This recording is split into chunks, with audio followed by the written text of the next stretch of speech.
Well, hello everybody. I'm Dale, and if you've been with us this long, you know who I am. Welcome you to our study together. We're entering into the last lesson of the Passing the Mantle series. There's several more. This is, I think, the third or the fourth of the Kings and Prophets series, and so we'll be doing all these things. And so, as I encourage you every day, make sure that you read the scripture right here. Take some time and read this. You're finding that some of the scripture overlaps the Kings passage and the Chronicles passage, but that's very, very good for us because we're seeing what the truth is. It's repeated over and over. What we see here is a great account of how you can examine the word by asking who, what, when, where, why, and how. So here we say, well, what's going on? Well, when is it? It's in the 23rd year of Joash, the son of Ahaziah. He's the king of Judah. Well, what happened in that year? Well, Jehoahaz, the son of Jehu, became the king over Israel at Samaria. Now, we've seen both these before, and we're seeing some time in here now. And he reigned 17 years.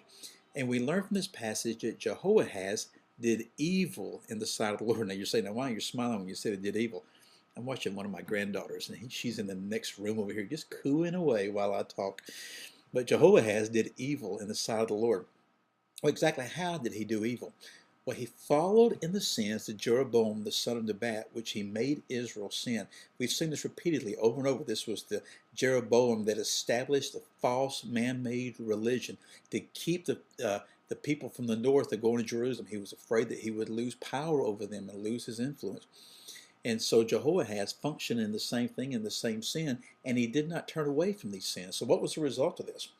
Well, the anger of the Lord was kindled against Israel. He gave them continually into the hand of Hazael, the king of Aram, and into Hazael's son, Ben-Hadad. And so they were always under that oppression. Well, Jehoahaz turned and he entreated the favor of the Lord. And that shows us some stuff right here. It shows us that he knew of God. And not only that he knew of God, he knew God. He knew that he could turn to God. So he did. He entreated the favor of the Lord, and the Lord listened to him. The Lord saw the oppression of Israel. There's so many just wonderful thoughts right here that the Lord will place in your mind if you just take a moment of just the grace of God, the goodness of God. Because Jehoahaz hadn't done anything to deserve this, he turned to the Lord and said, Lord, help us.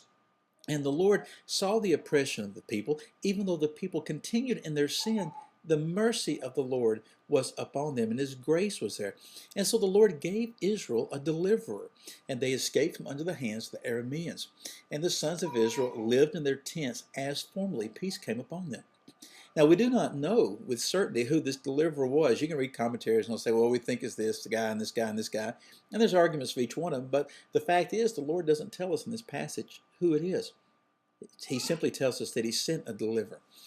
But the next word says this, nevertheless, and this is so sad, nevertheless, they did not turn away from the sins of the house of Jeroboam, even though it was the Lord who delivered them. At the behest of the king, they did not turn away from their sin. They walked in their sins. And the Asherah also remained standing in Samaria. A couple verses here show us that Jehoahaz had a minimal army. God allowed him to have just a few people to help defend. But what we see here is they continued in the false man-made religion, seeking to worship the true God. But they wanted to worship the true God in the way that they wanted to. We also see that they continued in pagan practices and worship. So there's this synchronization between the false worship that man had created to try to worship the true God, and then the worshiping of pagan gods, all at the same time. The question I have for us today is, how long will the many who profess to be believers continue in the same way? I'm absolutely convinced that a large portion of the professing body of the Christ continues with these exact same kind of practices. And you say, oh, we don't worship Asherahs, we don't do things like that. Oh, really? You just think about how we handle the buildings the Lord blesses us with, or the programs, or the various things, even individuals and leaders and personalities. Okay? Just reflect upon that and see what God might reveal to you. In the meantime, I'll see you again next time. Goodbye.